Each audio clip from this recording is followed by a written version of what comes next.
نہ اس جو طبقہ اس وقت بیٹھا ہوا ہے اس کو ٹینشن آ رہی ہے اور عوام بیچاری جو ہے وہ بلبلا رہی ہے. دوسری طرف جو ہے وہ ایک اور منصوبہ تیار کیا جا رہا ہے. آپ اندازہ کریں, یعنی اس وقت فری اینڈ فیئر الیکشن کی طرف نہیں جانا. کیوں نہیں جانا بھائی؟ عمران خان کو اتارا پھر کیوں تھا؟ اگر وہ دوبارہ اقتدار میں آنا ہے تو اس کو ہر صورت اگلی مرتبہ اقتدار میں آنے سے روکنا ہے. عوام جائے بھاڑ میں, اس کی رائے کی کوئی اہمیت نہیں رکھنی. تو اب اس لیے چونکہ قومی اسمبلی جو ہے اس کو یہ اختیار ہے کہ آپ مزید 1 سال کی ایکسٹینشن لے سکتے ہیں. جو حالات ہیں, جب غیر معمولی حالات پیدا ہو جائیں تو وہ حالات تو پیدا ہو رہے ہیں, چونکہ خود پیدا کر رہے ہیں. ایک تو دہشت گرد, وہ آپ دیکھیں روز حملے ہو رہے ہیں, روز جو ہے, اور ممکنہ طور پر ایک نئے فوجی آپریشن کی طرف ملک بڑھ رہا ہے. ایک نیا دہشت گردوں کے خلاف فوجی آپریشن ہوگا اور دوبارہ سے ہم دہشت گردوں کے خلاف جنگ لڑنے جا رہے ہیں. اور یہ ساری چیز, اور جب مذاکرات ہو رہے تھے دہشت گردوں سے تو وہ سارا ملبہ سول حکومت پر ڈال دیا جاتا ہے. یعنی وہ انہوں نے کیا ہے, عمران خان اور یہ KP کی حکومت, یہ غلط ہے. اور جب وہ دہشت گردوں کے, حالانکہ یہاں دہشت گرد احسان اللہ احسان کو کیسے فرار کروایا گیا, یہ ساری چیزیں اس وقت چلتی ہیں. اب یہاں کوشش یہ ہے کہ 2023 میں انتخابات نہ ہو. یہ ہے فضل الرحمان بھی کہہ رہا ہے اور خان صاحب نے بھی اس کی طرف اشارہ کیا ہے, اور وہ کسی طریقے سے 2024 میں لے جایا جائے. اور وہ ہم نے کیوں لے جانا ہے؟ حالانکہ پولیٹیکل سٹیبلٹی نہیں آنی. الٹیمیٹلی پاکستان کو ڈیفالٹ تک ایسے لگتا ہے جیسے یہ ایجنڈا لے کر آئے ہیں. یعنی وہ پہلے ہی حالات ایسے ہیں اور وہ کہتے ہیں 2024 میں ایکسٹینشن دیں گے. کیوں کہ 2023 میں بھی عمران خان وزیر اعظم بن جائے گا. یعنی اس کو بننے نہیں دینا, جو بھی ہو جائے, جو بھی قیمت ریاست پاکستان کو ادا کرنی پڑے. ہم نے وہ آل بچاؤ مال بچاؤ کھال بچاؤ پروگرام ہے.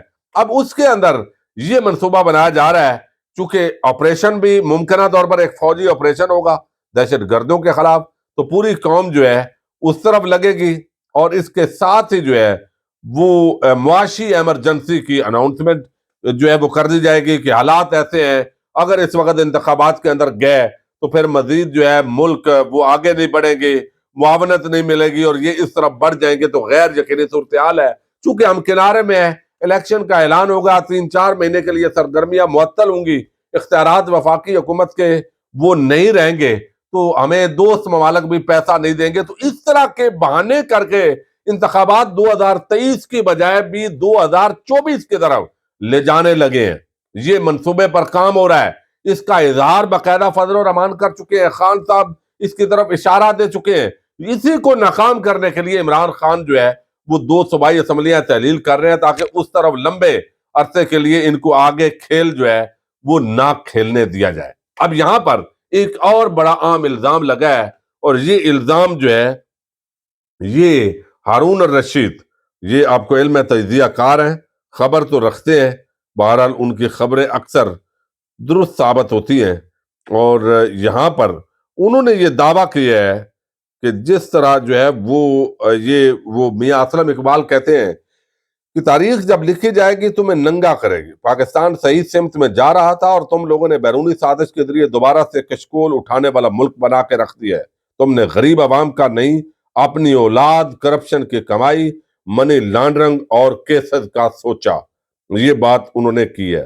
اب یہاں پر ایک اور چیز جو آپ کے سامنے رکھنی ہے, اس کا تعلق چونکہ اس پورے معاملے سے, اور وہ ہے ہارون الرشید. ہارون الرشید نے انکشاف کیا ہے کہ اسحاق ڈار نے جو صدر علوی کے ساتھ ملاقاتیں کی ہیں, ان ملاقاتوں کے اندر انہوں نے مبینہ طور پر دھمکی دی ہے صدر علوی کو کہ آپ خان صاحب کو کنونس کریں, معاملات چلنے دیں, اس طرف نہ جائیں, چونکہ ہم اکیلے نہیں ہیں, ہمارے ساتھ اور بھی بہت ہیں. یعنی ایک تو اسٹیبلشمنٹ پر یہ الزام لگایا ہے, جیسے انہوں نے یہ ہارون الرشید نے تاثر دیا ہے کہ اسٹیبلشمنٹ جو ہے وہ ہمارے ساتھ ہے اور ہم نے عمران خان کو راستے سے ہٹانا ہے.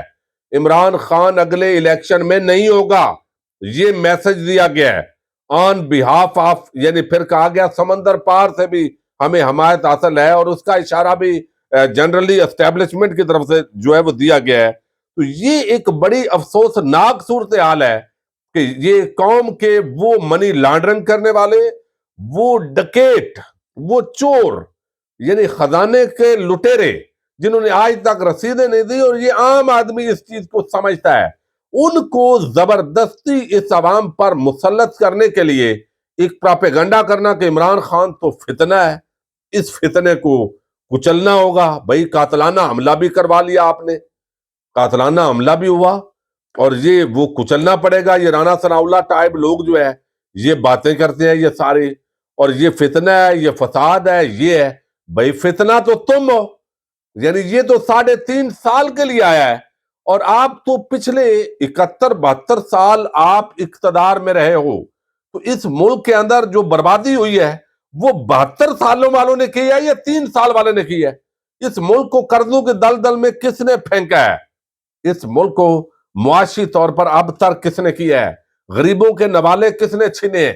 جاگیردار، سرمایہ دار، فوجی، ڈکٹیٹر، 3 طبقات مل کر اس ملک کے اندر حکومت کر رہے ہیں۔ تو آپ 71 سال 72 سال تو آپ نے حکومت کی ہے بھائی، تو آپ فتنہ تو ہے، ظاہر ہے آپ سب کے اندر ایک رکاوٹ پیدا کر رہا ہے، کیونکہ عوام کی حمایت کے ساتھ وہ ایک بڑی للکار کر رہا ہے۔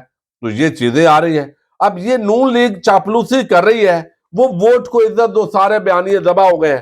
اب وہ کہا گیا ہے کہ صدر علوی کو اسحاق ڈار کے ذریعے دھمکی دی گئی ہے کہ عمران خان اگلے جو ہے وہ الیکشن میں نہیں ہوگا، معاملات کو ٹھنڈا کریں، پھر یہ ہوگا، یعنی پارٹی ٹوٹ سکتی ہے۔ یہ ساری چیزیں جو ہے وہ ہارون الرشید صاحب نے اس کا دعویٰ کیا۔ اگر یہ ایسا ہے تو انتہائی یہ خطرناک بات ہے۔ یہ میں سمجھتا ہوں خود ملک کو ایک بڑے فساد کی طرف دھکیلنے کا ایک بہت بڑا پلان ہے۔ لیکن امید کرتے ہیں کہ نئے آرمی چیف کے آنے کے بعد، جیسے انہوں نے جو ہے وہ پنجاب اسمبلی کی تحلیل میں معاونت نہیں کی، اور یہ بھی کہا جا رہا ہے چونکہ عمران خان کی پارٹی کا بندہ ہوتا تو شاید معاونت ہو جاتی، لیکن چونکہ پرویز الہی تھے تو پرویز الہی تو ویسے ہی جو ہے وہ ان کے بندے سمجھے جاتے ہیں۔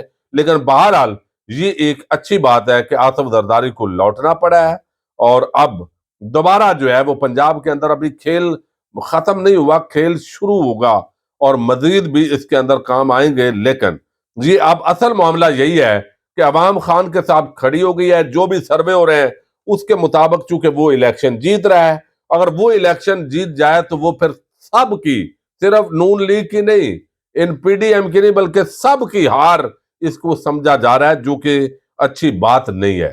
ادارے عوام کے خادم بن کر وہ کام کر رہے ہیں پوری دنیا کے، جہاں پر بھی ترقی ہے، جہاں پر حاکم بن کر کام کر رہے ہیں، ان ملکوں کے حالات یہی ہوتے ہیں۔ اجازت دیجیے گا، اللہ حافظ۔